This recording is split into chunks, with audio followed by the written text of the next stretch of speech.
All right, hi guys. It is Thursday, September 9th. Healthcare workers, I've got some very important news to share with you. So, as a lot of you know, I'm going to start just briefly from the top here because this is very important and it ties into the rest of what I'm going to say.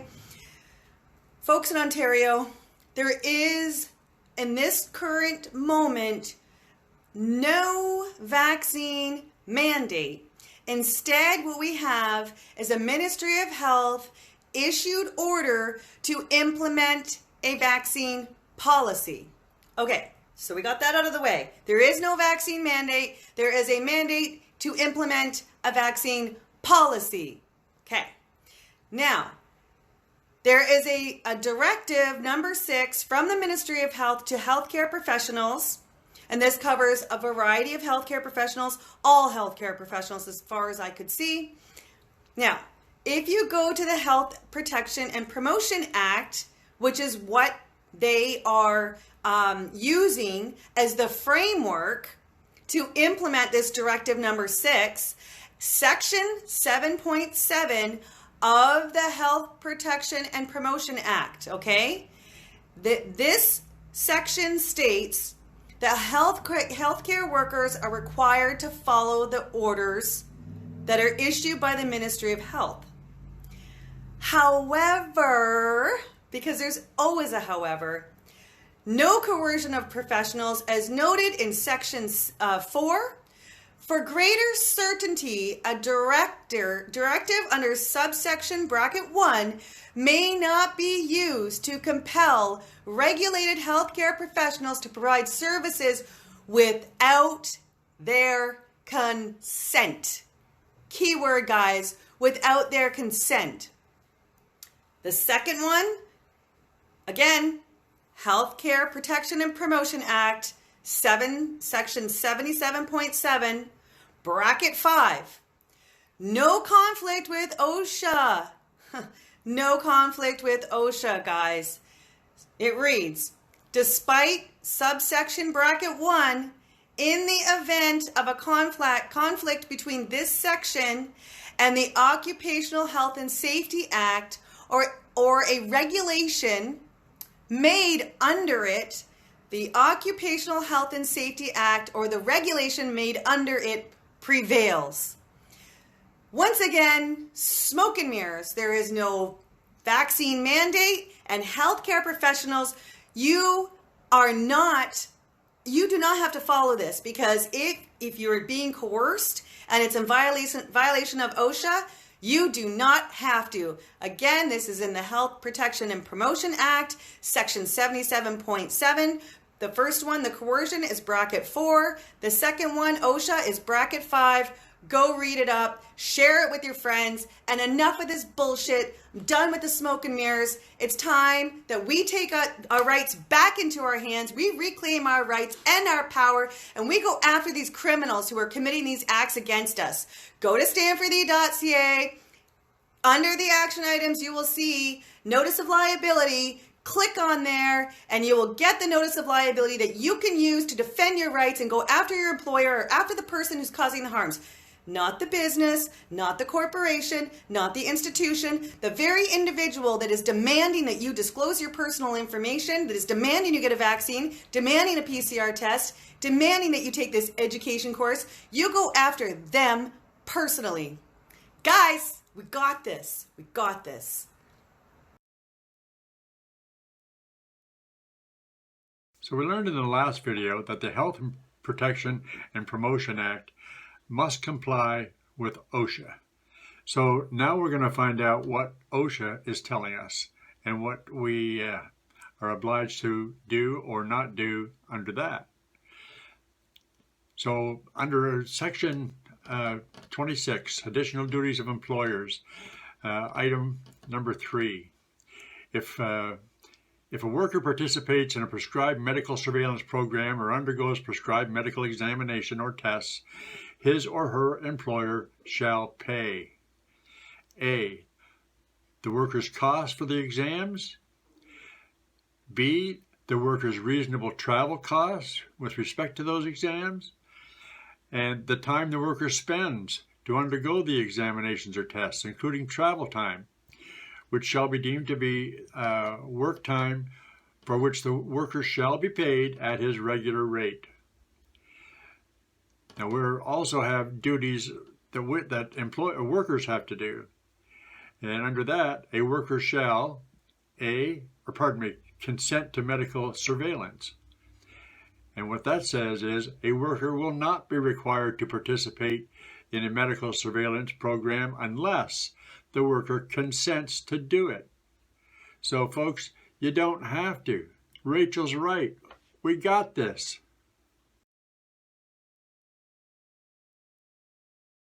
So here's some more good news, folks.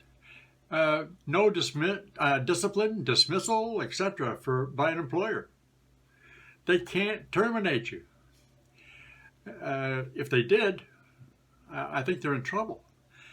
And so this section clearly sets it out. No discipline, dismissal, etc. by employer. Dismiss or threaten to dismiss a worker. Discipline or suspend or threaten to discipline or suspend a worker. Impose any penalty upon a worker. Or intimidate, coerce a worker because the worker has acted in compliance with this act or the regulations or an order made thereunder. Has sought some enforcement of this act and the regulation, or has given evidence in a proceeding, etc., etc., etc. Folks, they can't do it. We got them. We have got some excellent news. I am joined now by Leighton Gray. If you could maybe just introduce yourself, let people know what you're working on, and then let us know what led up to this important news today, this breaking story, so to speak. Great, thanks, Adam. So my name is Leighton Gray. I'm a lawyer in private practice in Alberta. We have offices in Cold Lake and Calgary, and our firm has been fighting lockdown measures for some time. Really going all the way back to more than a year now. We're also one of the law firms that's been engaged by the Democracy Fund, which has been an initiative that was created by Ezra Levant and Rebel News to fund leading cases in Canada that will have broad-reaching effect for all Canadians, and especially Canadian workers impacted by these vaccine mandates. One of the cases that has been referred to us by the Democracy Fund is on behalf of over 200 CN workers who are impacted by the vaccine mandate that's been issued. This is pursuant to the ministerial order that was made by the Minister of Transport last week, which essentially dictates that all CN workers must mandatorily vaccinate, must take the COVID vaccine in order to continue their employment. We are continuing to take action to help keep Canadians safe from COVID-19. In the transportation sector, this means rules are in place requiring travelers to be vaccinated in order to board planes, trains, or vessels as of October 30th. Starting tomorrow, passengers flying on domestic, transborder or international flights departing from Canada and passengers on Via Rail and the Rocky Mountaineer trains must be fully vaccinated in order to board. Let me be very clear. If you are not fully vaccinated against COVID-19 by the end of November, you will not be allowed to board a plane or train in Canada. The ministerial order requires them to disclose their vaccination status by the 15th of November, which of course is in and of itself a violation of human rights, Canadian human rights, because of course it violates a person's protection, their privacy, because their vaccination status is something that properly should be private and just between them and their doctors. That's one thing. But then of course, if they don't declare that vaccination status, they would then be subjected to what's called an involuntary unpaid leave of absence, which in my opinion is legal double speak for constructive dismissal. If you're available for work and your employer tells you, no, I'm not going to let you work and go home and we're not going to pay you, to me, that's indistinguishable, in fact, or law from being dismissed. So the decision that that just came down recently, that I just learned about it a few minutes before I came on with you, is very important because it's going to put a cease and desist, an effective cease and desist on this objectionable, vile practice of dismissing workers really in violation of their, not only their human rights, but their employment rights. Yes, Gerard, right before I got on with you today, I received a letter, and this is from the Canadian Union of Public Employees, Local 2745, and this is respecting a Labor Board challenge on designated employees who were issued these unpaid leaves without pay. So essentially, these are workers who were refusing to take the COVID-19 vaccine, refused to even declare whether or not they were vaccinated. And so according to the ministerial order that was issued, they were told, look, don't come to work, we're not going to pay you. So what they did is they took up this issue as a grievance with the union, with this union. And this letter informs that this past Monday morning, the complaint was heard, that the complaint was brought before the Labor and Employment Board of New Brunswick to challenge the government's move to put designated employees on these leaves without pay, which we say are essentially wrongful terminations, constructive dismissals. And the lawyers for the union presented the case in a virtual hearing that took nearly 3 hours. They were just informed on Monday that they had won their challenge. And the Labor Board has declared that the government did not have the ability to make this move. And the board chair issued a cease and desist order. So this means that all the employees who had been sent home under these vaccine mandate orders and told that they were put on involuntary leave without pay are entitled to go back to work. So this is a great sign. First of all, it's disturbing that this letter has not been made public and that the mainstream media has not reported on it. That's disturbing. It's just as troubling that the Canadian government and New Brunswick government have not made this public, because you would think that this would be important information, considering that it affects thousands of employees, really all across, tens of thousands of employees all the way across Canada. So that's troubling. But it's great news in the sense that it shows that this is really one of the first times in Canada where the legal case against mandatory vaccination has been brought before a legal tribunal like a Labor Board, which applied the principles of Canadian government to find that, in fact, these vaccine mandates are improper and that they cannot be enforced. And so that the Labor Board issued a cease and desist order so that these cannot be enforced by a public employer, a large public employer, against these workers. So it's a great sign. And really, I've been saying to people for a while now that I really feel that I think that we've actually passed a tipping point, and that we're going to start to see, some real progress in the recognition of workers' rights in this country, and that we're going to succeed in beating this back. But this is an encouraging sign, and we've been looking for encouraging signs. And so I think that hopefully this will provide some confidence and inspiration to all the people across Canada who I know you talk to, and everybody at Rebel talks to, and your network is one of the voices that's out there crying freedom and telling people about really, as you put it, the freedom fighters. Those people are the real heroes. I just get to represent them, which is a privilege. But it's a great sign, and hopefully we're going to hear more stories like this going forward. What I'm going to do next, obviously, is I'm going to try and obtain the actual transcript, the legal decision, because of course that is going to be very valuable going forward as we fight these other cases. And once I have that transcript, I'll certainly share it with the other lawyers who are part of the Democracy Fund, which is being supported by Rebel News. Yeah. And I also be happy to share it with you so that you can publish it on the website, or perhaps even have a feature on it later at some future time. That's wonderful. And we'll be certain to share that letter that other outlets maybe aren't putting out there, and the government is trying to keep hush-hush. As soon as you send that over, we're going to get this video up and put that letter out for folks to share. Maybe just on a practical level, for those who aren't aware, who are some of the employees? Where do they work who are represented by this union in practical terms? So people who are maybe in similar industries can see that there's some hope on the horizon. Well, this is significant because, of course, there are of course private employers who are imposing vaccine mandates. Many of them, however, many of the people who we are representing through the Democracy Fund are workers or are public employees who are represented by public unions, and so.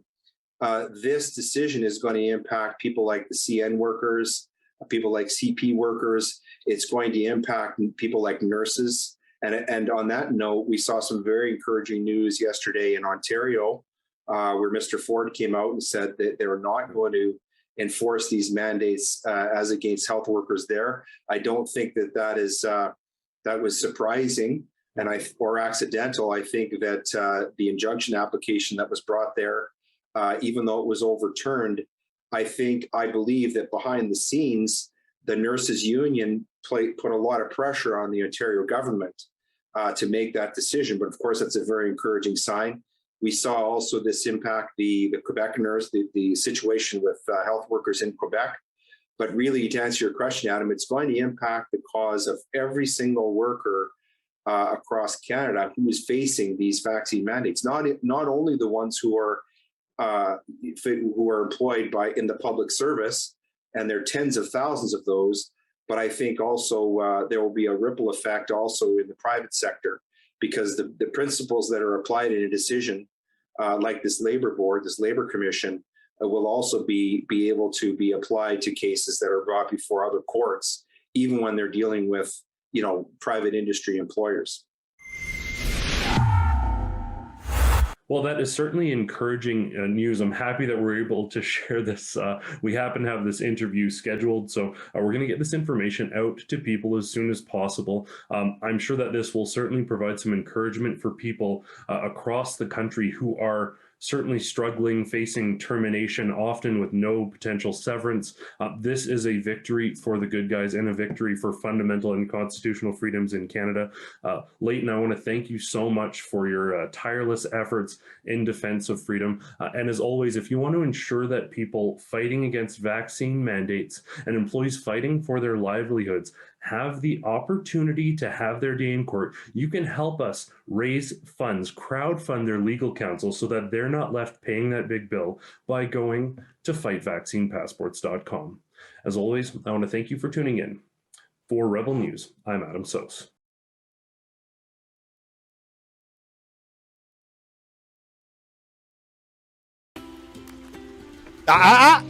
What are you doing? Here to do a little swimming. You gotta wear a life jacket or else you can't come in. No, I'm good. Thank you though. Life jackets are mandatory. Mandatory to wear a life jacket when you swim? And when you're not swimming too. Why? Cases of people getting wet are going through the roof. It's a scary time.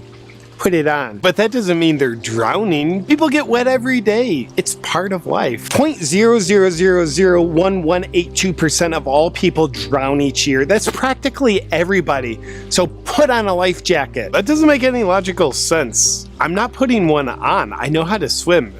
I've had swimming lessons. Oh, swimming lessons? You think those exist? So what, you just think your body has this natural ability to traverse through water in a way that keeps your head up so you can still breathe? Yeah, it's called swimming. Never heard of it.